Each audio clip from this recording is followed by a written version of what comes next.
Welcome to study channel. मेरा नाम है मोहम्मद कैसर। बीईओ यानी खंड शिक्षा अधिकारी की नई भर्ती का इंतज़ार अभ्यर्थी काफ़ी समय से कर रहे हैं। यहाँ पर मामला फंसा हुआ है बीएड की समकक्ष अहर्ता का। आपको ये जानकर खुशी होगी कि सीएम ऑफिस की तरफ से खुद ट्वीट हुआ है और इस संबंध में जानकारी दी गई है। कल दोस्तों कुछ बड़े फैसले लिए गए थे। सीएम के द्वारा कल हाई लेवल मीटिंग बुलाई गई थी। सभी भर्ती बोर्डों के प्रमुखों को बुलाया गया था और सीएम की तरफ से खुद जानकारी दी गई कि चयन आयोग से अपेक्षा है कि वो परीक्षाओं के लिए कैलेंडर जारी करें और उसका पालन भी करें। स्पेशली यहाँ पर यूपीपीएससी की ही बात हो रही थी, क्योंकि यूपीपीएससी का जो एग्ज़ाम कैलेंडर आया था वो पूरी तरीके से डिस्टर्ब हो गया है। आरओ 2023 प्री एग्ज़ाम का पेपर लीक हुआ, परीक्षा रद्द हुई। उसके बाद पीसीएस की परीक्षा को भी स्थगित कर दिया गया। आचार संहिता में कोई एग्जाम हुआ ही नहीं। स्टाफ नर्स की परीक्षा स्थगित हो गई। रिवाइज्ड एग्जाम कैलेंडर आ गया है यूपीपीएससी का, तो सारे परीक्षाओं को दोबारा से कराया जाएगा और इसके लिए परीक्षा तारीखें घोषित की गई हैं। आरओ पीसीएस वगैरह की जब प्री ही स्थगित हो गई तो मेंस भी स्थगित होना था। तो पूरा एग्जाम कैलेंडर रीस्ट्रक्चर किया गया है और अब इसका पालन किया जाए, ऐसा सीएम ने कहा है। साथ ही साथ सीएम ने कहा कि परीक्षाओं को एक ही दिन में आयोजित कराया जाए ताकि कोई भी परीक्षा में गड़बड़ी ना होने पाए। और आगे इन्होंने कहा, देखिएगा, कतिपय पदों के लिए शैक्षिक अहर्ता निर्धारण में समकक्ष योग्यता के संबंध में विसंगतियों की सूचना प्राप्त हुई है।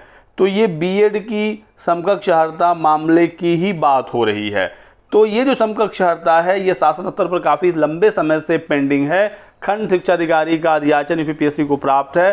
पिछला जो एग्ज़ाम कैलेंडर आया था उसमें यूपीपीएससी ने बताया था कि हमें खंड शिक्षा अधिकारी एलटी ग्रेड वगैरह का अध्याचन प्राप्त है, लेकिन समकक्ष अहर्ता मामला हल नहीं होने के कारण हम विज्ञापन जारी नहीं कर रहे हैं। शासन स्तर से जैसे इस पर मंजूरी मिलती है विज्ञापन जारी हो जाएगा।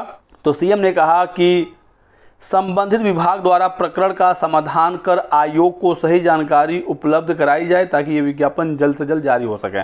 तो अब दोस्तों ये जो समकक्ष अहर्ता वाला मामला है ये सीधे सीधे सीएम के संज्ञान में है। बहुत ही जल्द ये मामला क्लियर होगा और खंड शिक्षा अधिकारी साथ ही साथ एलटी ग्रेड, जिसमें काफ़ी अच्छे खासे पद हैं, इसका भी विज्ञापन हमें देखने को मिलेगा। बीईओ की पिछली भर्ती 2019 में आई थी 309 पदों पर, उसके बाद कोई नया विज्ञापन आ नहीं पाया। एलटी ग्रेड की पिछली भर्ती 2018 में आई थी, इसमें काफ़ी अच्छे पद थे, 10,768 पद, और इतने ही पदों के आसपास नया एलटी ग्रेड का विज्ञापन भी आने की उम्मीद है। जीएससी प्रवक्ता का भी विज्ञापन जल्द देखने को मिलेगा। और एक असिस्टेंट प्रोफेसर यानी कि गवर्नमेंट डिग्री कॉलेज में जो प्रोफेसर नियुक्त होते हैं ये भर्ती होनी है, इसका भी अध्याचन प्राप्त है यूपीपीएससी को 300 प्लस पदों पर। असिस्टेंट प्रोफेसर में मामला फंसा हुआ है। स्क्रीनिंग परीक्षा की नियमावली बन गई है। नई नियमावली में ये है कि अब स्क्रीनिंग परीक्षा साथ ही साथ इंटरव्यू दोनों के मार्क्स जोड़कर फाइनल मेरिट बनाए जाएंगे। पहले सिर्फ इंटरव्यू के ही बेस पर मेरिट बनती थी।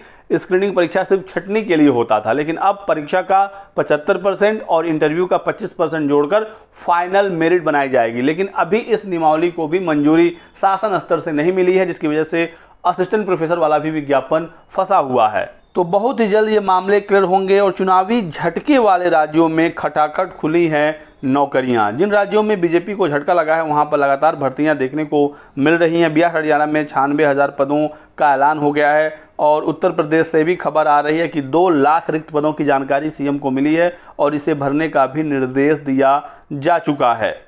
राजस्थान में किसान सम्मान निधि 6,000 से बढ़ाकर 8,000 रुपये कर दी गई है। 2,000 का इसमें इजाफा किया गया है। तो सीएम इस समय काफ़ी सीरियस दिख रहे हैं, चाहे वो पेपर लीक का मामला हो, सॉल्वर गैंग से निपटने के लिए नए कानून का मसला हो, या रिक्तियों को भरने का मामला हो। शिक्षा सेवा चयन आयोग भी जल्दी ही सक्रिय हो जाएगा, उसकी भी कार्रवाई तेज की जा रही है।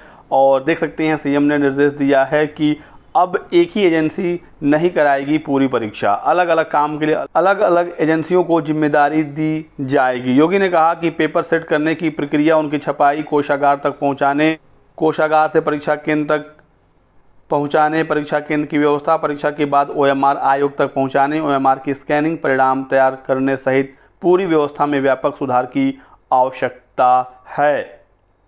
तो यूपी सरकार अब रोजगार को लेकर सीरियस हो गई है। जल्द ही कुछ विज्ञापन देखने को मिलेंगे। खंड शिक्षा अधिकारी की स्पेशली बात करें तो इसकी योग्यता दोस्तों ग्रेजुएशन प्लस बीएड होता है। बहुत ही अच्छा पद होता है, प्री और मेन से इसका चयन होता है, इंटरव्यू इसमें नहीं है और जल्द ही अब ये विज्ञापन जारी होगा। बस समकक्ष अर्हता हल होने का इंतज़ार किया जा रहा है।